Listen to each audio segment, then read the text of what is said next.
সুতরাং আমরা কোরআন মানি, হাদিস মানি, সুন্নাহ মানি, ঠিক কিনা?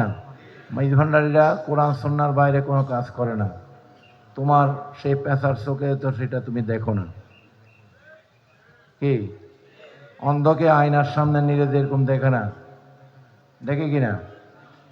হ্যাঁ, অন্ধের সামনে হাতি রেখলো, সে কি, সে হাতির পাহাড়ে মনে করবে বড় গাছ, ঠিক কিনা?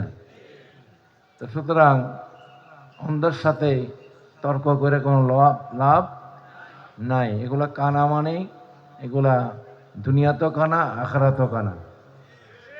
কি এগুলা দুনিয়াতেও কানা, আখিরাতেও কানা। এই কানার দল লইয়া ওয়াকানা মিনাল কাফিরিন। হ্যাঁ, সুতরাং এদের সাথে তর্ক করে কোনো লাভ নাই, ঠিক কিনা? এরা মাইজ ভান্ডার শরীফ নিয়ে সমালোচনা করতে করতে করতে করতে ফেনা তুলে ফেলে, দেখা যায় তারপরও লোক দিন দিন আরো বাড়ে। সুবহানাল্লাহ বলেন। এই 4 দিন মাইজ ভান্ডার দরবার শরীফে কমপক্ষে 1.5 কোটি থেকে 2 কোটি লোক আসছে। সুবহানাল্লাহ বলেন। এটা এই 4 দিন ব্যাপী মাইজ ভান্ডার দরবার শরীফে 4-5 কোটি লোকের সমাগম, যেখানে স্বাভাবিক। সুবহানাল্লাহ বলেন। এখানে কোনো ফ্রি ট্রেনও দেওয়া হয় না, ফ্রি বাসও দেওয়া হয় না, ফ্রি বিরিয়ানি খাওয়ানো হয় না যে তোমরা এখানে গেলে এই তোমরা টাকা পাইবা 500 করে। এখানে আইসা টাকা দিয়ে যাইতে হয়, ঠিক কিনা? সুতরাং তোমাদের ওই সমস্ত সমাবেশ আর মাইজ ভান্ডার দরবার শরীফের ওরস আকাশ পাতাল তফাৎ। এটা শুধু দুনিয়ার সাথে সম্পৃক্ত নয়, আখিরাতের সাথে সম্পৃক্ত, ঠিক কিনা? সুতরাং এই এই ওরস শরীফ, এই সম্মেলনকে তোমরা যত বেশি নিন্দা করবে, হিংসা করবে, ওরা ফান আলাকা জিকরাক, আল্লাহ রসুলকে যারা হিংসা করেছে, আল্লাহ পাক আল্লাহ রসুলের কি ইজ্জতকে, সম্মানকে আরো বাড়িয়ে দিয়েছে। সুবহানাল্লাহ। তেমনি আল্লাহ রসুলের যারা ওয়ারেস, আল্লাহর অলিদেরকে যারা হিংসা করবে, আল্লাহ পাক এই মহান অলিদের ইজ্জত সম্মানকে আরো বাড়িয়ে দিবে, ওনাদের জিকিরকে আরো বাড়িয়ে দিবে। সুবহানাল্লাহ। কারণ কি, ওনারা আল্লাহ এবং আল্লাহর রসুলের গোলামি করে ওনারা আল্লাহর অলি হইস, ঠিক কিনা? গোলামকে মালিক কখনো ভুলে, সত্যিকার গোলামকে মালিক কখনো ভুলে নাকি? হ্যাঁ, সত্যিকার যারা গোলাম তাদের দিকে মালিকের নজর সবসময় থাকে, ঠিক কিনা? কারণ তারা মালিকের গোলামি করেই তারা খেতাব পেয়েছে। সুবহানাল্লাহ বলেন। তারা সম্মান পেয়েছে, তারা ইজ্জত পেয়েছে। আমরা গোলাম হয়ে থাকতে চাই, জান্নাত আমাদের দরকার নেই, ঠিক কিনা? যারা গোলাম, সত্যিকার গোলাম, তারা কোনো আগুনকে ভয় করে না। এই জন্য অনেকেই, আল্লাহ পাক কোরআনে বলেছে, কিছু মানুষ থাকবে তারা কিছু মানবে, কিছু অনুসরণ করবে, কিছু করবে না। তাদের জন্য কঠিন আযাবের ব্যবস্থা আছে। নাউযুবিল্লাহ বলেন। তো এরকম অনেকেই আছে, কিছু মানে কিছু মানে না। আমরা যে তারিখ নির্ধারণ করি সেই তারিখ মানে, আবার আমাদের অনেক কিছু মানে না। এরকম কিছু লোক আছে কিনা? এদের কাজ হচ্ছে ফ্যাসাদ সৃষ্টি করা। কি করা? ফ্যাসাদ করা। হ্যাঁ,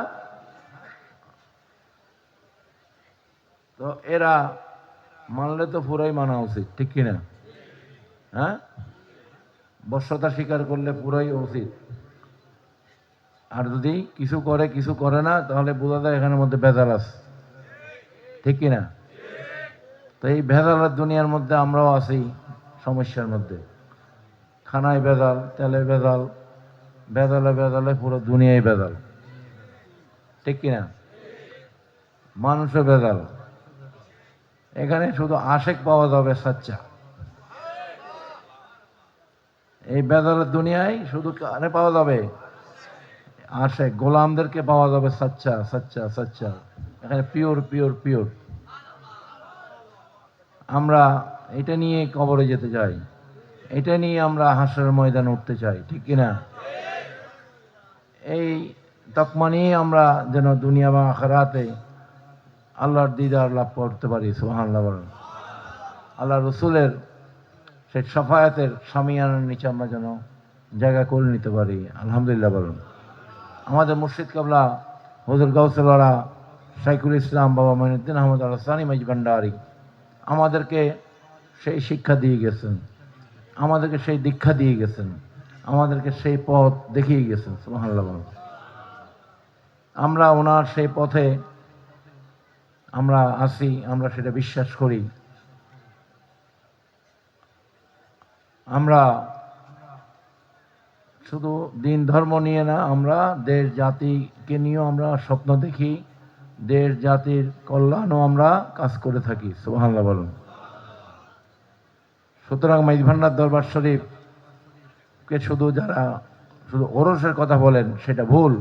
মাইজ ভান্ডার দরবার শরীফ এই দেশের জাতি বিনির্মাণে, সমাজ বিনির্মাণে, দুর্নীতি মুক্ত, সন্ত্রাস মুক্ত, উগ্রবাদ মুক্ত, জঙ্গিবাদ মুক্ত দেশ গঠনে মাইজ ভান্ডার দরবার শরীফের ভূমিকা যে কোনো ধর্মীয় দরবার বলেন, সংগঠন বলেন, সবার উপরে। আলহামদুলিল্লাহ বলেন। এই দেশের স্বাধীনতার সার্বভৌমতা রক্ষায় 71 সালে সেই ব্রিটিশ আমলে, সেই পাকিস্তানের সময় এই মাইজ ভান্ডার দরবার শরীফ কারোর সাথে আপোষ করেনি। দেশের যারা শত্রু তাদের সাথে কখনো আপোষ করেনি। এই দেশের মাটি মানুষের সাথে ছিল, আছে, থাকবে, ঠিক কিনা? এই দেশের স্বাধীনতার সার্বভৌমতার পক্ষে ছিল, থাকবে। সেটা যারাই যত চোখরাঙ্গানি দেখ না কেন, আমরা আমাদের অবস্থানকে অবশ্যই মজবুত করে এদেরকে জবাব দিতে হবে, ঠিক কিনা?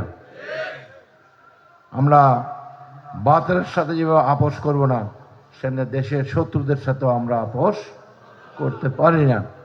এটা হচ্ছে মাইজ ভান্ডার দরবার শরীফের শিক্ষা, দর্শন। এগুলো আমাদেরকে মনে রাখতে হবে। এই জন্য আমাদের সমস্ত সংগঠনগুলো আমাদেরকে করতে হয়েছে। প্রতিটা জায়গায় আমাদেরকে তাদের মোকাবেলা করতে হবে এখন থেকে, ঠিক কিনা? সেই লক্ষ্যে আমরা প্রতিটা ক্ষেত্রে, প্রতিটা সংগঠনকে আমাদের দুর্গ বানাইতে হবে, আমাদের কাঠামো মজবুত করতে হবে। আমরা যেন ইমাম মাহাদি আলাইহিস সালাম যখন আসবেন দাজ্জালের সাথে, ওনার যখন মোকাবেলা হবে, যেন আমাদের এই সংগঠনগুলো যেন ইমাম মাহাদি আলাইহিস সালামের সাথে যোগ দিতে পারে এবং ওনার সঙ্গী হয়ে আমরা যেন লড়াই